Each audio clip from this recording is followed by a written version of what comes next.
Agora sim! Bem-vindo, Ricardo! Olá, Juliana. É impossível entrar nessas lives sem dar problema. É incrível Nossa, que fazer um negócio desse. incrível! Fizemos tudo do mesmíssimo jeito que a gente tinha feito agora há pouco e agora começou a dar o problema. Mas agora vai, pessoal! E tá todo mundo, ó, falando que entrou aqui pela tua conta, Tá todo mundo aqui, fica bem tranquilo. Estamos com uma audiência super boa. E, pessoal, para garantir aqui que a gente cumpra a LGPD, nós estamos gravando, tá? Essa live para a gente poder utilizar a participação de todos aqui. E então, para todo mundo ficar cientes, tá bem? Então, como todo mundo já está acompanhando aqui, Ricardo Cardim, botânico e paisagista, um dos maiores especialistas em biodiversidade que eu conheço, querido colega, amigo, parceiro, né? Ricardo, antes de mais nada, te agradecer aqui a presença, a disponibilidade. A gente fazia muito tempo que estava querendo fazer essa live e a gente não vinha conseguindo se encontrar, né, Ricardo? Verdade. Mas agora, em épocas de pré-COP, a gente conseguiu.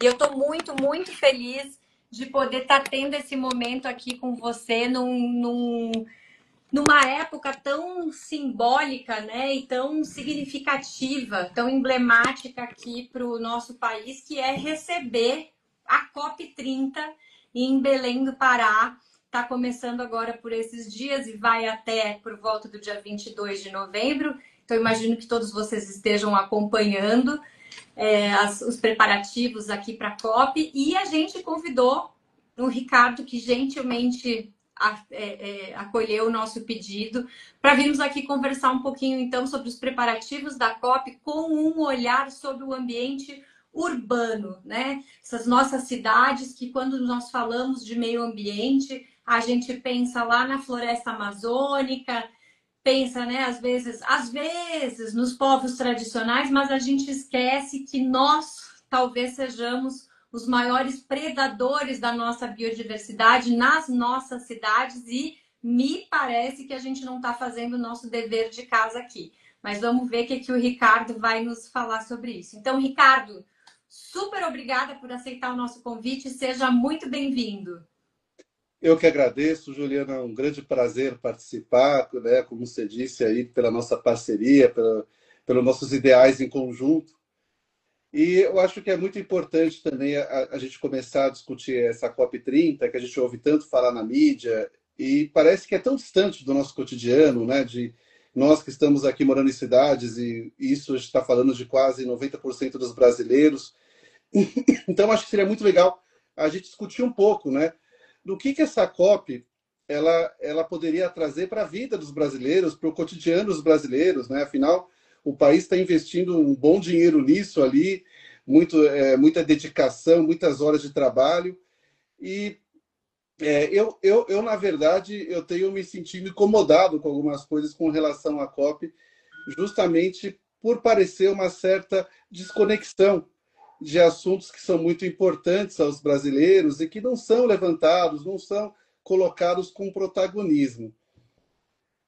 Exato, né, Ricardo? Até começando aqui do começo, né? A gente vem falando de COP, COP, COP, e ela ganhou uma relevância para a gente porque nós temos falado muito de mudanças climáticas e desastres climáticos, né? Eventos climáticos que a gente já viu que são catastróficos e aí já estamos chamando de desastres climáticos. Ricardo, você que trabalha diretamente, né, no ambiente natural. Você tem visto alguma coisa que tem te chamado a atenção em se tratando de biodiversidade com relação às mudanças climáticas? Você acha que é só balela aí de quem pensa que a Terra é redonda? Ou você tem visto alguma coisa aí que nos mostra que a gente tem alguma coisa concreta acontecendo? Olha, eu tive uma experiência muito interessante, né? Quando eu fiz as duas edições do meu livro Remanescentes da Mata Atlântica, As Grandes Árvores da Floresta Original. Eu percorri, a gente percorreu 30 mil quilômetros, né, pela Mata Atlântica para entender a floresta com relação à sua preservação, às árvores ancestrais, a fragmentação dela. E me chamou muito a atenção, Juliana, como a Mata Atlântica, nesses 12,4% que sobram de remanescentes minimamente viáveis, assim por dizer, ela está seriamente depauperada, ameaçada.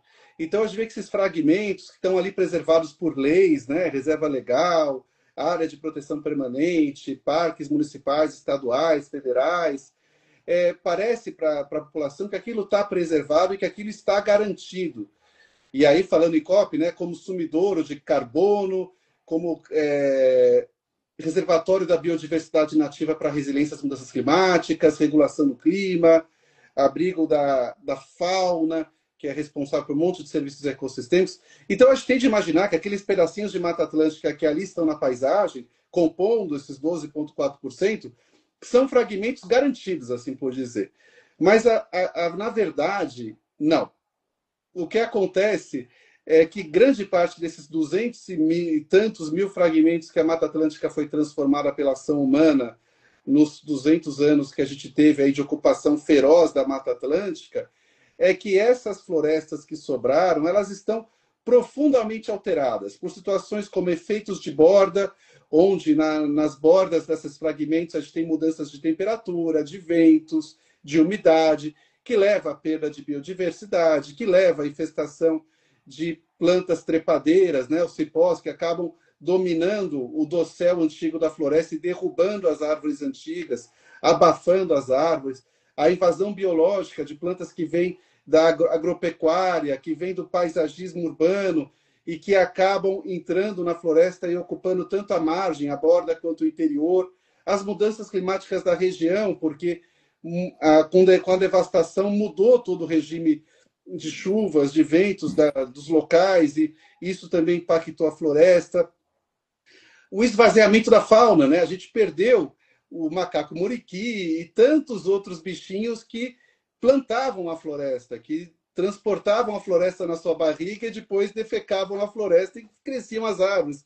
Então, são muitas ameaças que eu não vejo sendo abrangidas pela COP30. Hoje a gente conseguiu uma vitória, eu acho, né, nos últimos anos, que é a vitória da restauração florestal começar a ter recursos através de grandes empresas pela questão do carbono, o que é um grande avanço, claro que tem que fazer bem feito, tem que realmente gerar florestas, mas a gente precisa olhar para isso que sobrou. Se a gente não colocar investimento financeiro, humano, de recursos técnicos científicos para restaurar e manter esses fragmentos que sobraram, a gente vai estar resolvendo um problema e virando as costas para outro importantíssimo, que na verdade é muito mais importante, porque o ser humano não consegue ainda restaurar uma Mata Atlântica.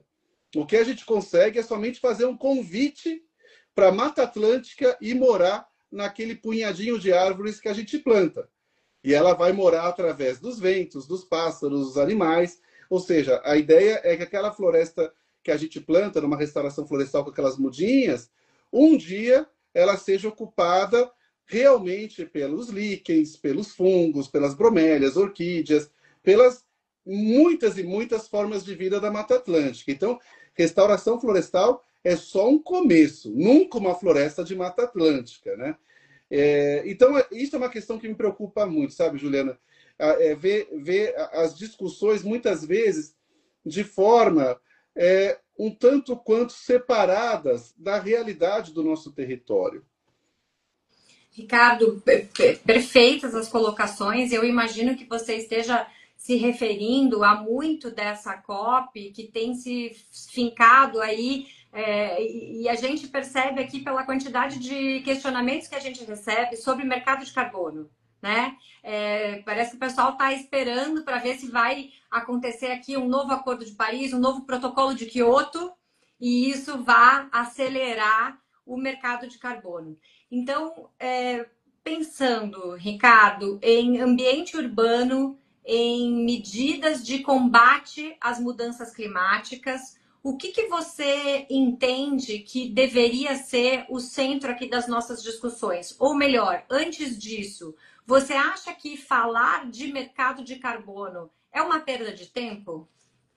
Olha, eu vou responder em duas partes aqui, né, a sua pergunta. Eu acho que, primeiro, né, essa questão da mudança climática global, que é causado aí, né, pelo aumento dos gases de efeito estufa, do aquecimento, tudo, ela tem uma influência muito maior de países muito industrializados, como Estados Unidos, China. A gente tem pouco poder, na verdade, de persuasão nessa questão das mudanças climáticas globais. Mas existe uma mudança climática que eu tenho falado muito, e alguns cientistas proeminentes, como Carlos Nobre, falam, mas ainda é uma questão quase desaparecida da mídia. A mídia não entendeu isso ainda, a grande mídia, que são as mudanças climáticas regionais. Então, a equação é simples, Juliana. A gente é um país muito urbanizado, né? A gente tem de cada 10 brasileiros, 9 morando em centros urbanos. As cidades brasileiras, não é segredo para ninguém que, do ponto de vista ambiental, são uma catástrofe, com raríssimas exceções.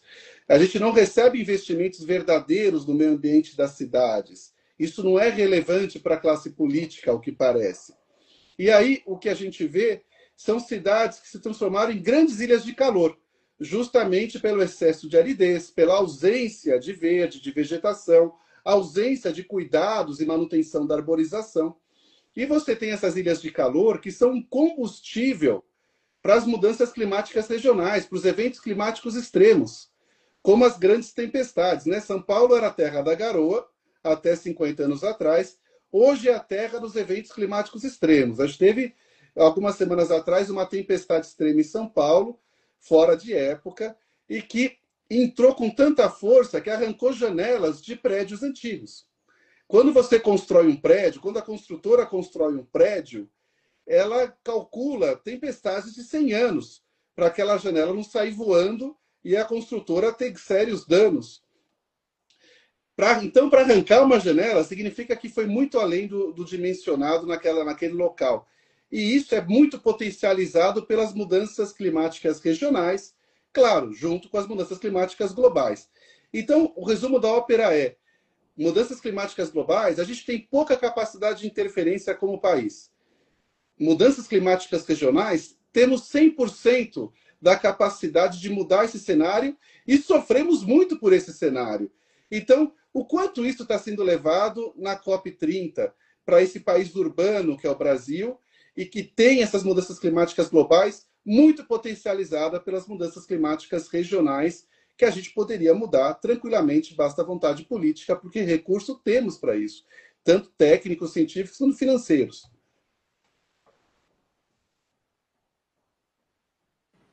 Tinha tirado aqui o microfone, mas Ricardo, fala uma coisa aqui pra gente. Nós sabemos que quando a gente tem que tomar, especialmente quando a gente fala em termos de legislação ou de política, a gente não consegue atacar todas as frentes ao mesmo tempo. A gente tem que eleger prioridades. Quando a gente fala, e a gente tem muitas pessoas aqui se manifestando, tá? Falando exatamente da falta de comprometimento da classe política, a deficiência dos conselhos, o próprio desinteresse técnico, né, e político em solucionar esses problemas todos.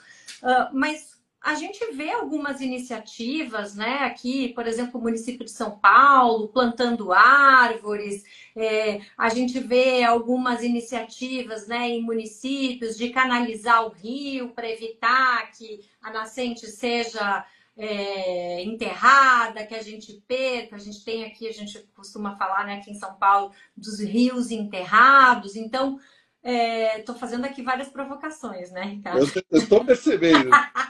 Claro que você não Então, está falando o que você pensa. Entendi. Então, aqui, o que que a gente tem, Ricardo, assim, na sua opinião, numa cidade como São Paulo, em que a gente já tem um ambiente urbano super estruturado, né? Qualquer tipo de intervenção que a gente tem aqui, a gente fala, né? Recuperar as margens do Rio Pinheiros. Isso implicaria em a gente remover a marginal, né? Então, são todas medidas que envolvem bastante ações, bastante repercussões. Na sua opinião, para uma cidade como São Paulo, onde seria a nossa prioridade? Qual seria a nossa prioridade, melhor dizendo? Olha, se eu tivesse o poder por algumas horas, o que eu faria numa cidade como São Paulo é o que eu vi agora. Eu tive a oportunidade de visitar Paris essa última semana, eu já sabia o que estava sendo feito lá, quer dizer, no último mês, e, exatamente era aquilo que estavam falando, né? Então, assim, se eu tivesse esse poder de algumas horas aqui em São Paulo poder mudar, a gente poderia, por exemplo, instituir árvores nativas de grande porte entre as vagas de veículo, algo que já é feito em Berlim e em Paris já há bastante tempo, e que é a única medida possível para você criar túneis verdes nas cidades já construídas às pressas do século passado, como o caso das brasileiras, né, que são cidades que cresceram no século XX sem se preocupar com direito coletivo à arborização urbana de qualidade, via de regra, raríssimas exceções, sem deixar áreas permeáveis para parques, praças em quantidades para atender a saúde da população e a saúde ambiental urbana. Como resolver isso? Então eu vejo Mas, que. Ricardo, desculpa te Mas, interromper, mas só para a gente ficar aqui na mesma página. Mas, Ricardo, plantar árvore no meio, né, entre as vagas de estacionamento. A gente tem cidades, por exemplo, como Belém, que são conhecidas pelos estragos nos carros causados pelas mangueiras que foram plantadas. isso, por isso que eu disse a árvore de grande porte nativa. Né? A mangueira Isso, é então, uma é planta nisso que eu asiática. queria voltar. É, Nisso que eu isso queria é uma, voltar. a mangueira é uma planta asiática, magnífica, linda, adoro mangueiras, não tenho nada contra as mangueiras, mas são espécies inadequadas para arborização urbana. Né? Tanto pela questão da madeira, que é uma madeira frágil, quanto pela questão dos frutos pesados, que realmente podem provocar acidentes. A gente tem espécies muito melhores na enorme diversidade de árvores que a gente tem na floresta amazônica para compor isso. Mas tudo bem, não vamos julgar os nossos antepassados sob a luz da ciência atual. Mas não é um exemplo. O exemplo que eu. Mas e hoje, Ricardo? Porque aqui em São Paulo, por exemplo, nós estamos os dois aqui em São Paulo hoje, né?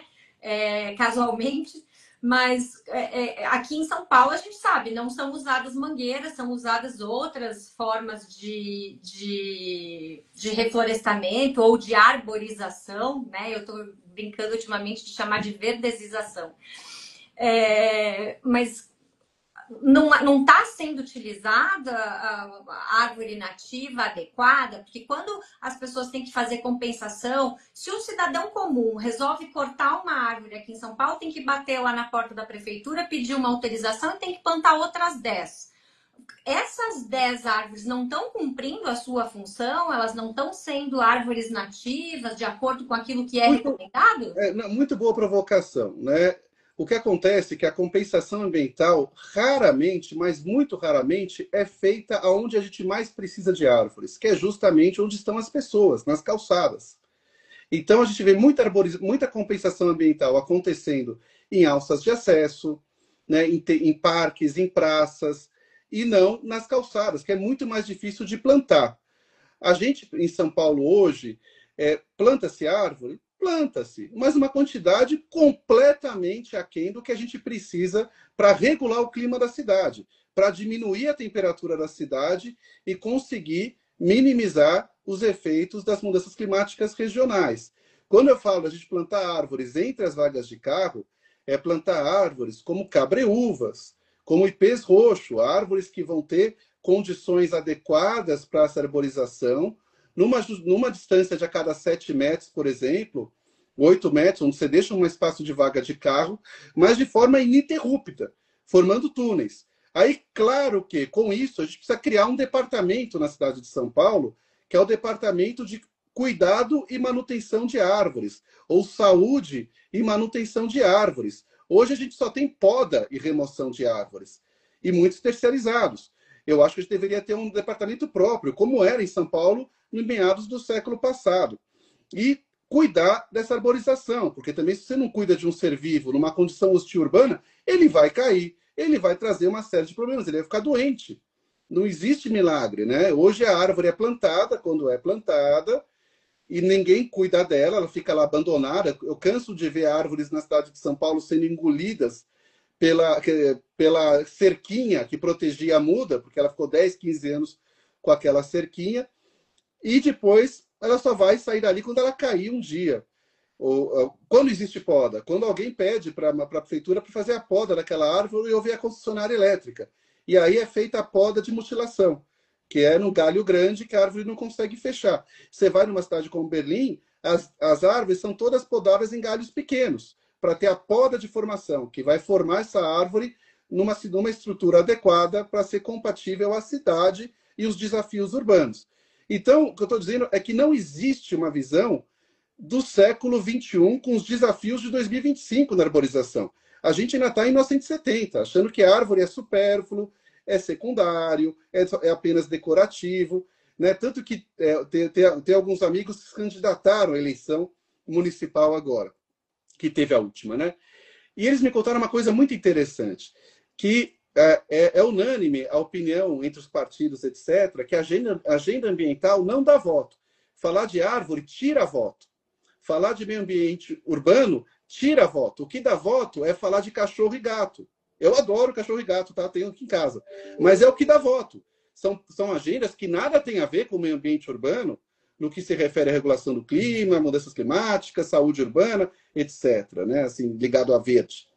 Então, a questão é muito importante e eu sinto que a gente fica numa discussão periférica. Tem uma lei nova de arborização urbana que eu tentei contribuir com o que foi possível, mas para mim ela não resolve ainda a situação. Eles vão divulgar essa lei agora na COP, mas não resolve, porque a gente precisava ter uma agência nacional de arborização urbana, uma agência federal que regulasse, fiscalizasse e obrigasse a arborização nos municípios. Não dá para deixar isso na mão de município.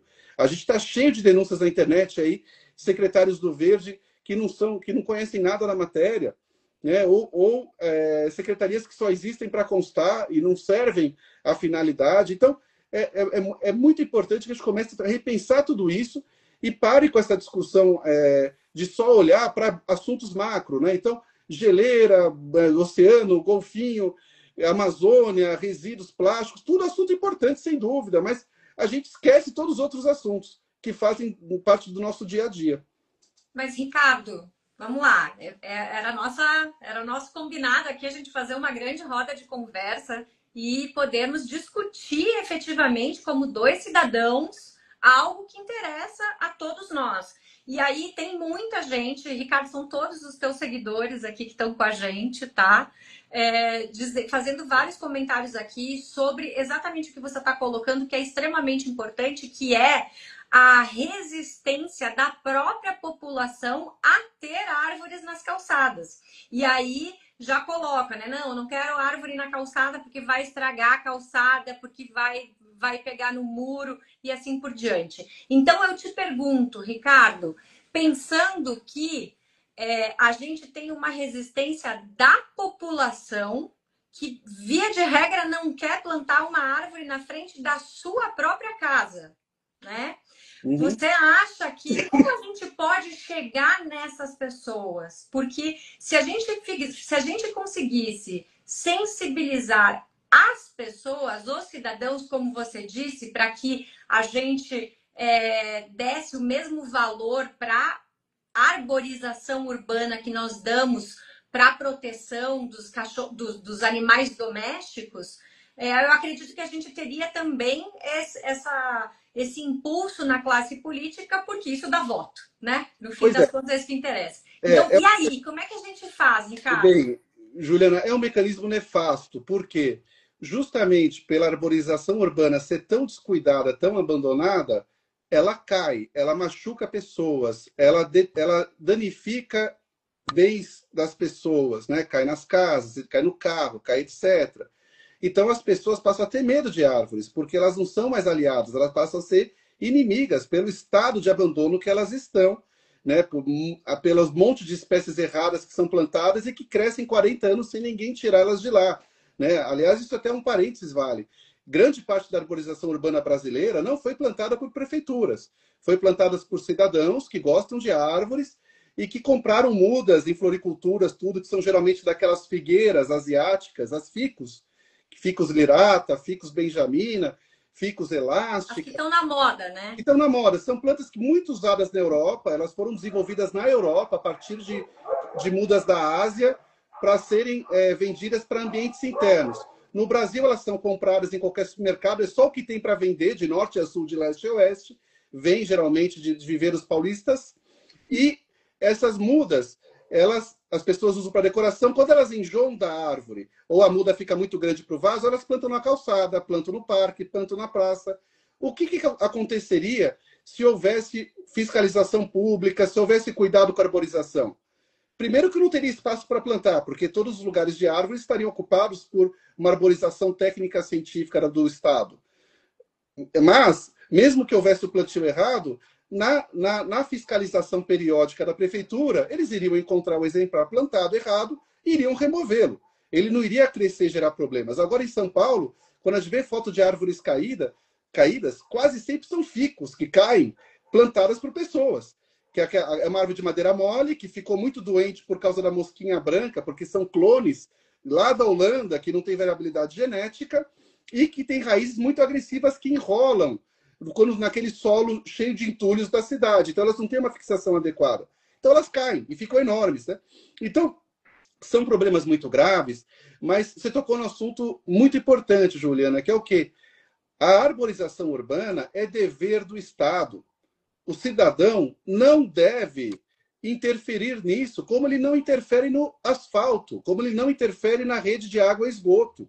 Isso são assuntos técnicos do Estado. Só que a legislação brasileira é muito falha. Ela coloca a arborização urbana em muitos municípios, na maioria, como responsabilidade do morador, onde o morador pode decidir se quer ou não uma árvore, que espécie que ele quer. Fica toda uma grande zona cinzenta legal.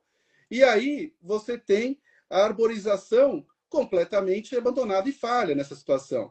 Então, cada um faz o que quer na sua calçada, coloca a árvore que quer, não há fiscalização, não coloca a árvore. O que eu vejo muito em São Paulo, cortam a árvore, quando tiram um toco, apodrece o toco, fecham com cimento, nunca existiu árvore ali. E ninguém vai lá abrir o buraco de novo, vai ver aquilo. Então, toda essa má vontade da população se deve ao abandono público com as árvores por causa de legislações falhas em colocar a árvore como obrigação do Estado. Deve ser uma obrigação legal para o bem-estar da coletividade. E aí a gente tem essa situação caótica que a gente vive hoje. E a educação ambiental é muito simples. Tem um canal no Instagram, que agora não está mais no ar, mas que chamava Árvore e Água. Era um artista com um cientista que fazia uns quadrinhos onde ele desenhava de forma muito simples, que criança e adultos entendiam, uma árvore sorrindo, explicando por que a árvore diminui a temperatura, por que a mudança climática é isso. Se você batia o olho, você entendia. E tecnicamente perfeito. Aquilo chegava em um monte de gente. Tinha um engajamento enorme, mas desapareceu, claro. Aquilo não tem como ganhar dinheiro com aquilo. Isso deveria ser política do Estado. Por que o Estado não investe em um artista como esse para fazer essas propagandas sobre a arborização urbana, sobre o verde urbano, as mudanças climáticas? Coloca isso nas redes sociais. Do CEO de empresa ao faxineiro, está todo mundo nas redes sociais. Hoje é o canal mais plural que tem para falar com seres humanos, é as redes sociais no Brasil. Então, se a gente consegue colocar ali propagandas para as pessoas explicando a arborização, junto com uma nova política de arborização, de investimento no cuidado, na manutenção, tudo, a gente resolve o problema. Sim. Isa, respondendo aqui para você, o Ricardo falou do canal que chama Árvore e Água. Mas ele não está mais no ar com os Ó, quadrinhos. O Tom, que é o artista que faz isso, eu estou até para conversar com ele, porque ele deveria estar numa prefeitura, no estado, fazendo esses desenhos maravilhosos que ele fazia para explicar para as pessoas para que serve o meio ambiente urbano. Ricardo, antes de passar de volta para o assunto COP, que eu quero te fazer uma pergunta sobre a COP, não posso deixar de mencionar que agora, esta semana, a FAO, né, vinculada à ONU, né, gente, as Nações Unidas, aqui, tô pegando para vocês, o prêmio Tree City of the World, ou seja, Cidade Árvore do Mundo, né? Nós temos aqui esse prêmio que foi concedido pela Organização das Nações Unidas para a Alimentação e Agricultura, que é a FAO, né? E pela Fundação Arbor Day. E ela dá anualmente esse prêmio e nós temos cidades aqui no Brasil que receberam já diversas vezes esse prêmio, como é o caso de Campo Grande, que recebeu esse prêmio pela sexta vez, Belo Horizonte recebeu esse prêmio, uma outra cidade de Três Lagoas, lá do Mato Grosso, também recebeu, e a cidade de São Paulo também recebeu a Árvore do Mundo, esse prêmio, né, a Árvore do Mundo. Ricardo, nessas cidades, o modelo de gestão da arborização que vem... A gestão da arborização nessas cidades pode ser tomada como um modelo a ser seguido pelas outras cidades, já que receberam um prêmio, né, da FAO, que é uma organização reconhecida? Olha, acho que a gente tem que falar com fatos, né? Se a gente abrir o Google Earth, que é um programa acessível a qualquer pessoa gratuito, e olhar a mancha urbana da cidade de São Paulo, você vai ver uma mancha coesa, compacta, de cimento e asfalto, né? Que na foto de satélite fica rosa.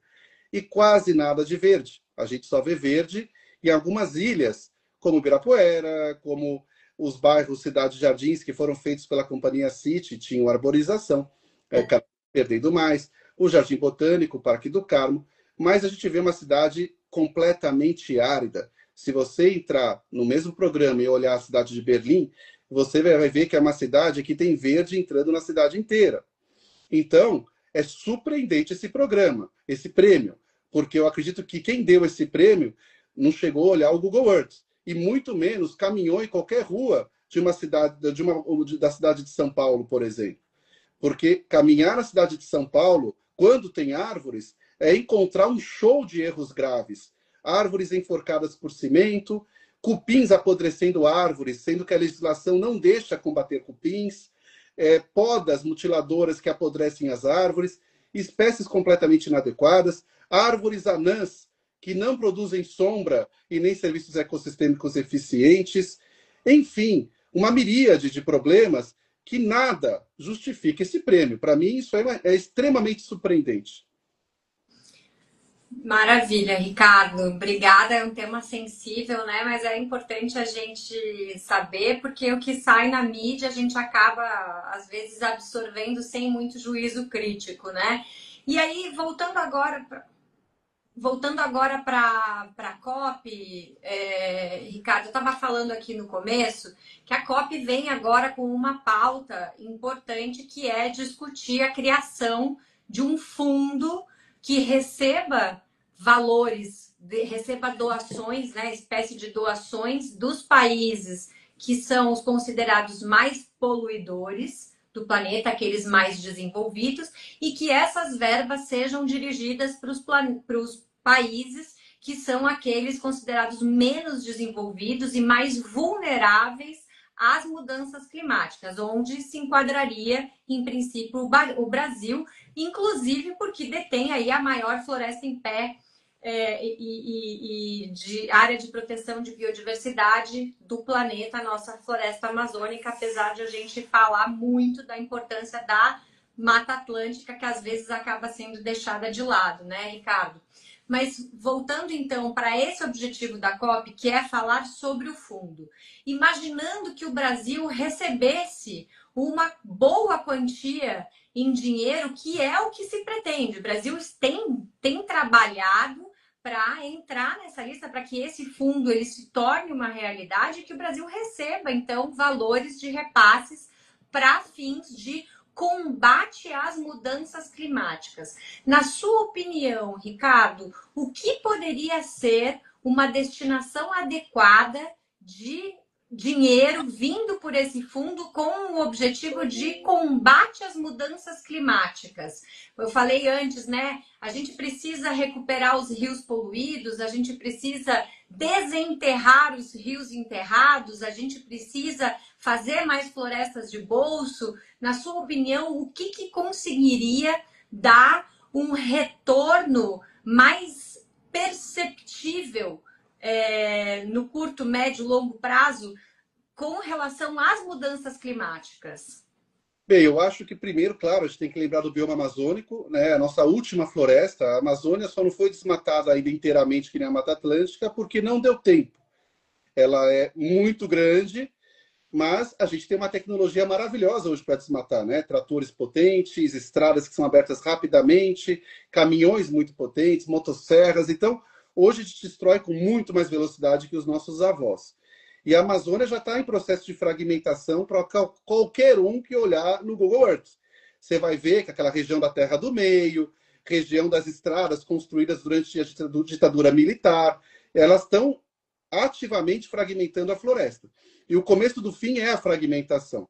Então, eu acho que esse recurso primeiro deve ir para tentar deter esse arco do desmatamento, essa frente de desmatamento na Amazônia, para que a gente não perca a nossa última floresta, que a gente já sabe que vai trazer todo aquele problema dos rios voadores, da diminuição de chuvas em cima da agroindústria, que é o que segura a economia brasileira. Então, isso já está muito claro. Agora, uma parte desses recursos tem que ir para os centros urbanos.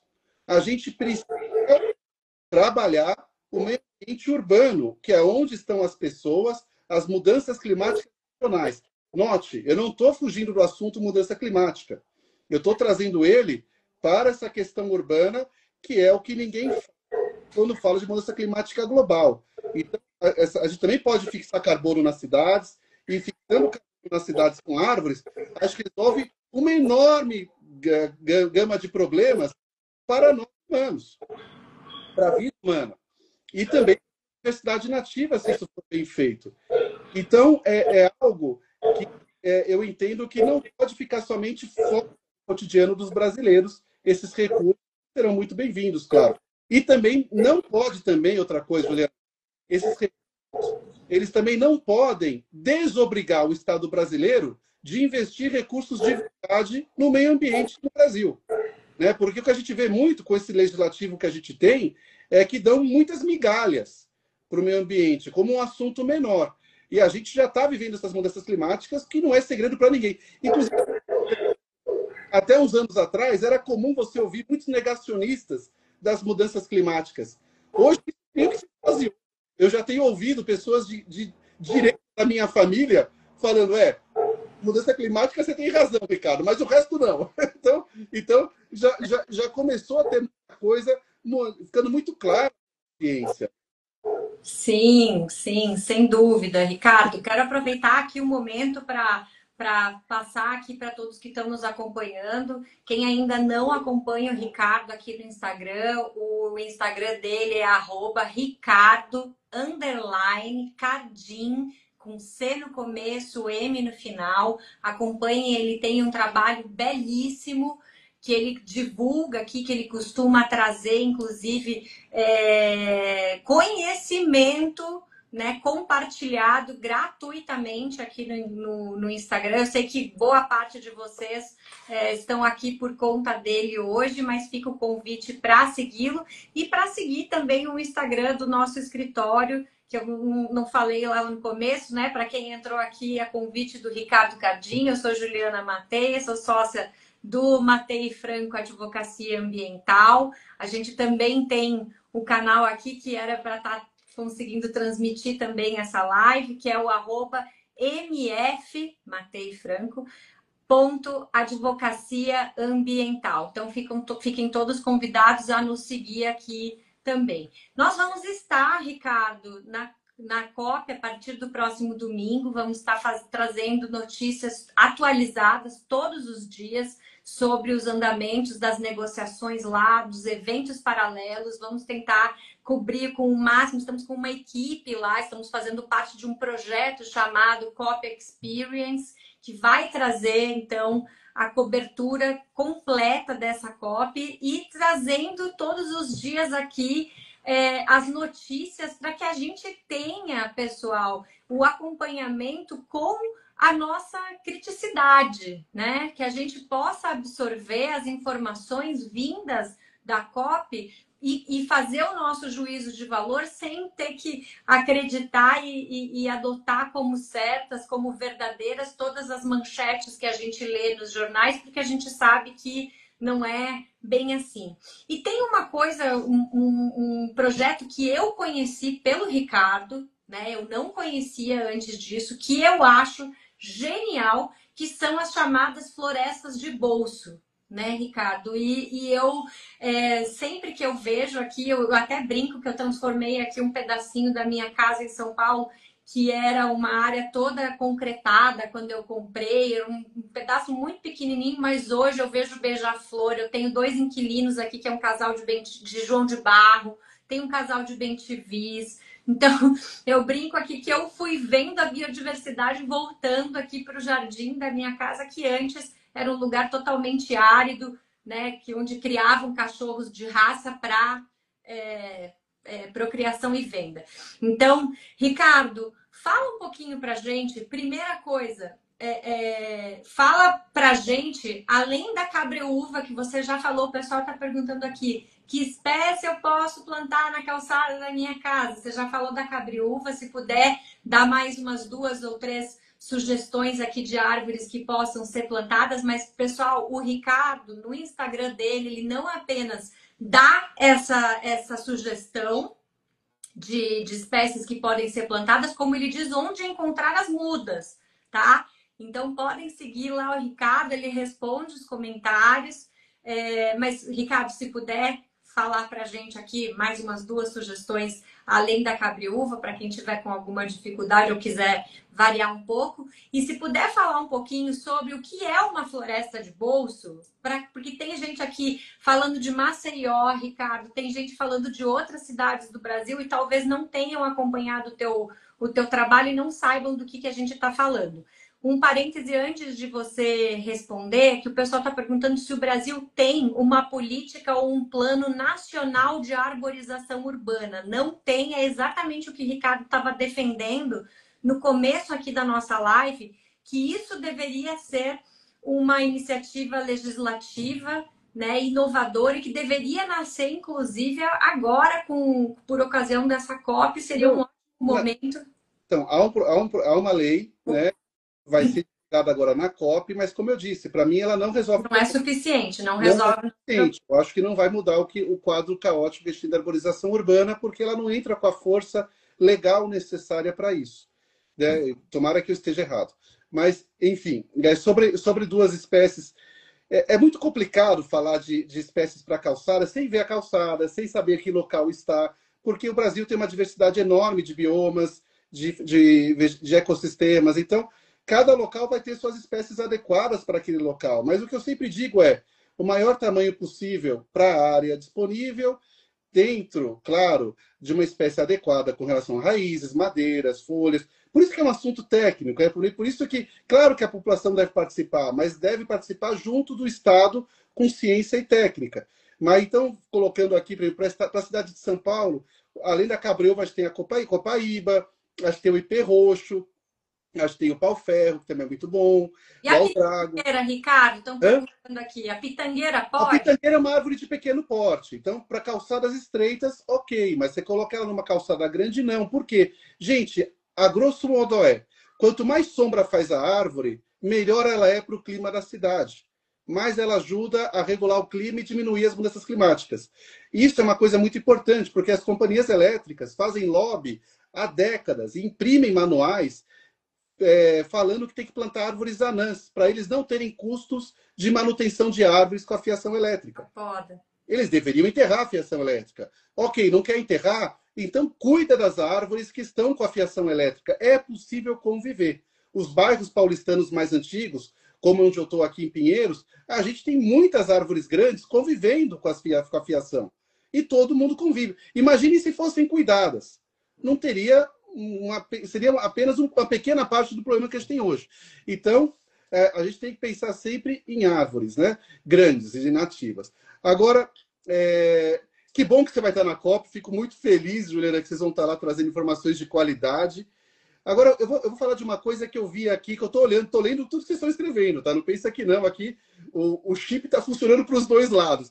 Mas uma coisa que eu vi aqui, que achei muito interessante, né? Que falaram aqui, Ricardo, estão preconizando, indicando, né, árvores do Cerrado para a Mata Atlântica. Provavelmente porque existe uma história de que alguns cientistas do hemisfério norte, principalmente ciência do hemisfério norte, fala que com o aquecimento global, as árvores nativas estarão desadaptadas dos seus locais milenares.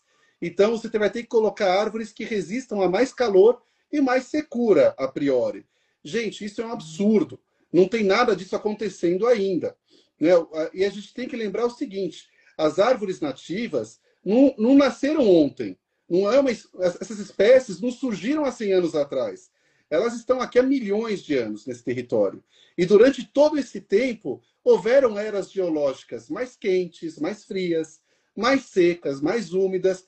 E essas espécies foram sendo selecionadas ao longo de todos esses processos. Então, elas têm uma caixa de ferramenta muito grande do ponto de vista genético. Elas são capazes de resistir muito mais do que a gente imagina às mudanças climáticas. Claro que vai ter uma espécie que vai se adaptar melhor que a outra. Né? O jatobá, por exemplo, adora o aumento de carbono, segundo a ciência. Ele se fertiliza com esse aumento de carbono e ele aguenta calor, secura e tudo mais. Mas existe uma coisa chamada envelope climático na biologia, que é você colocar as árvores em condições semelhantes àquelas que ocorrem na natureza. Então, uma árvore que ocorre numa beira de rio mais úmida, você pode colocar entre prédios que são mais úmidos, né? É quase um cânion, com mais sombra. Você não vai colocar no meio de um estacionamento árido.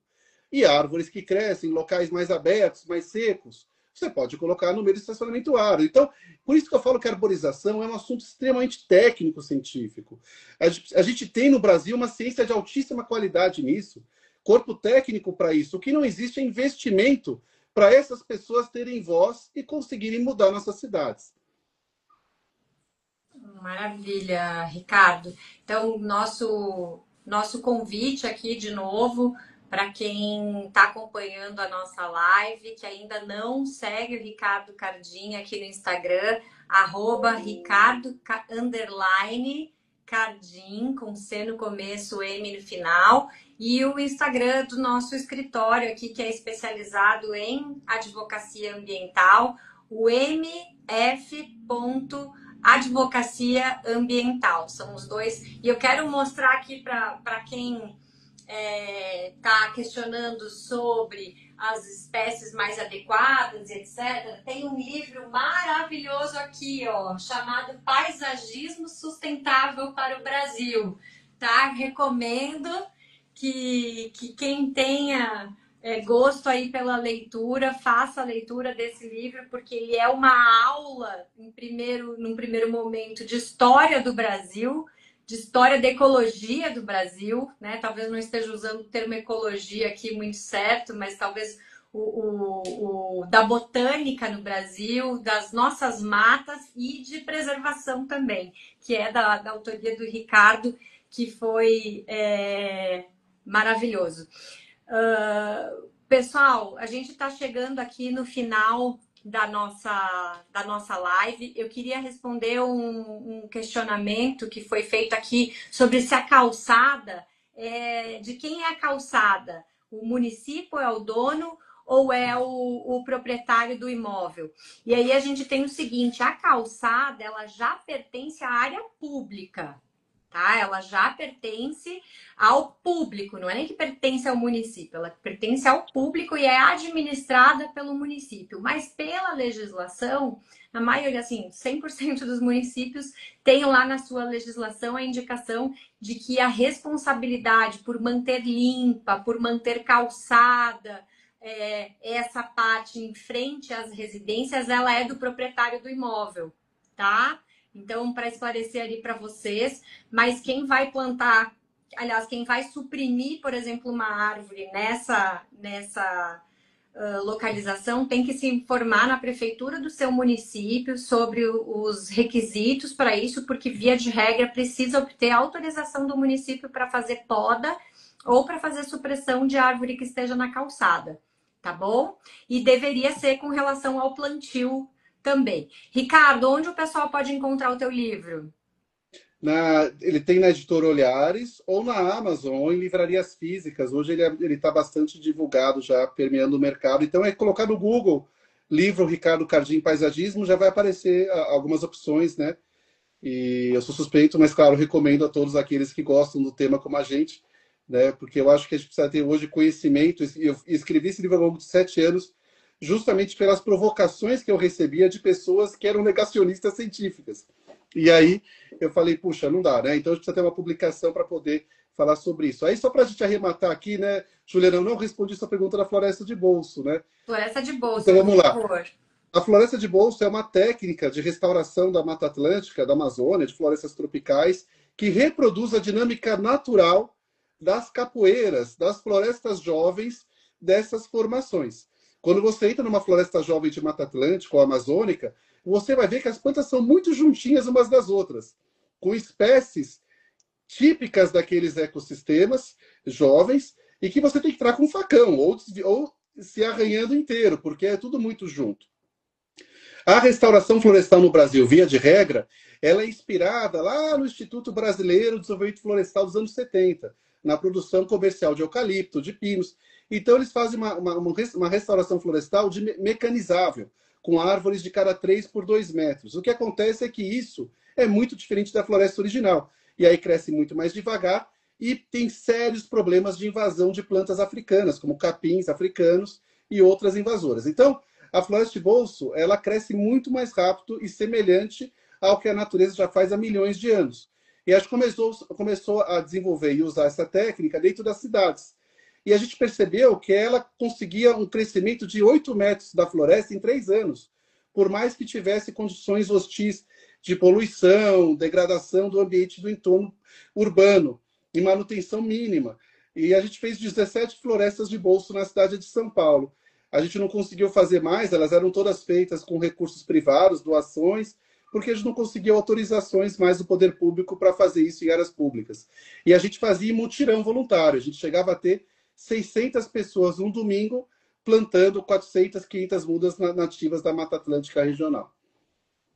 Maravilha, Ricardo. É muito lindo esse projeto, é uma coisa incrível. Eu sou muito fã e, como eu disse, eu conheci por meio do Ricardo, né? Então, sou suspeita porque para mim é original, então, né, fico sempre acompanhando aqui o trabalho dele.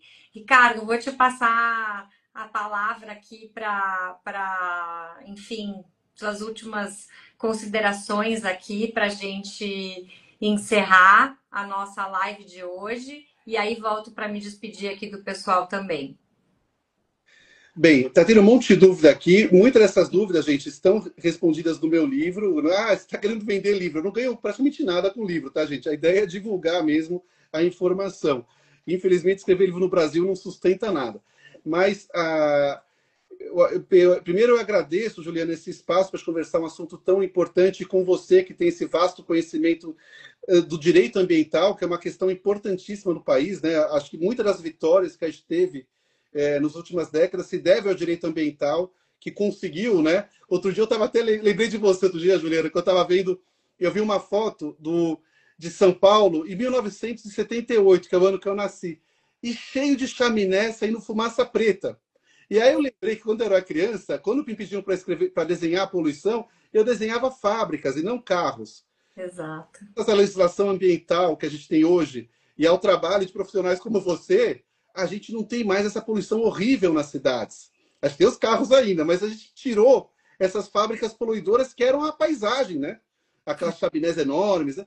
Então, é um trabalho super importante. Eu acho que agora, quem dera a gente consiga levar essa legislação legal para trazer o verde de volta para as cidades também, que isso passe a ser algo realmente relevante, que a COP discuta isso e que traga isso com o protagonismo que merece e que precisa para os brasileiros. Então, estou aqui, né, na torcida, como todo brasileiro, para que a gente consiga o melhor e que consiga começar a solução, porque o desafio climático já está acontecendo.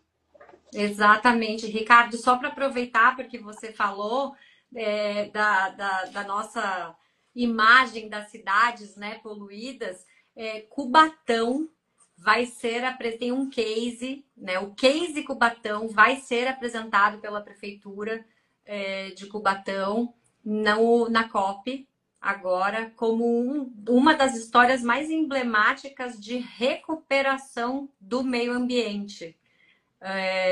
Então, e é uma cidade, assim, não estou fazendo nenhuma defesa aqui de Cubatão, mas eu lembro que quando eu sou bem mais nova do que você, né, Ricardo? Acho que uns 2 ou 3 meses. E, e E eu ainda somos jovens. E eu lembro que quando a gente via na televisão, Jornal Nacional passando, né, alguma imagem, e sempre que falava de poluição era uma foto de Cubatão, daquela entrada com aquele. Era onde nasciam as crianças sem cérebro, né? Exatamente, exatamente. Então, assim, era uma situação super emblemática, né? De poluição e hoje ela conseguiu de fato erradicar essas grandes fontes e eu lembro que ela figurava, né, como a pior qualidade do ar durante anos e hoje ela é uma cidade como outras cidades paulista, né, com uma qualidade do ar comparável, enfim, com arborização, tudo comparável às outras, deixou para trás aquela situação de alta poluição que se tinha e que era poluição até danosa mesmo à vida, né? A vida como um todo, a vida humana, a vida animal, a vida vegetal, a tudo. Então hoje a gente tem uma outra cidade, uma outra situação e se tudo der certo eu vou estar lá para ver a apresentação desse case e vou trazer para vocês também tudo que tiver de fontes para que vocês possam checar diretamente durante os dias da COP. Quem quiser acompanhar o nosso trabalho, né? Falei aqui, tem o nosso Instagram que está acompanhando, o mf.advocacia ambiental, fiquem à vontade para nos seguir, o @Ricardo_Cardinho com M no final também. E mais uma vez agradecer ao Ricardo pela sua disponibilidade de estar aqui, Ricardo. De novo, você é assim um gênio em muitos sentidos. A gente queria que você pudesse estar à frente de muitas dessas iniciativas que a gente defendeu aqui, né? Que seriam importantes. E obrigada a todos vocês que estiveram presentes aqui com a gente. A gente espera que tenha tocado aí um pouquinho em cada um, para que a gente continue multiplicando essa nossa noção de cidadania, que é reconhecer que o ambiente ele não é um entrave ao desenvolvimento e à vida, mas sim uma condição. Então, muito obrigada, pessoal. Um beijo para todos e até a próxima. Obrigado, gente. Obrigado, Juliana. Até a próxima.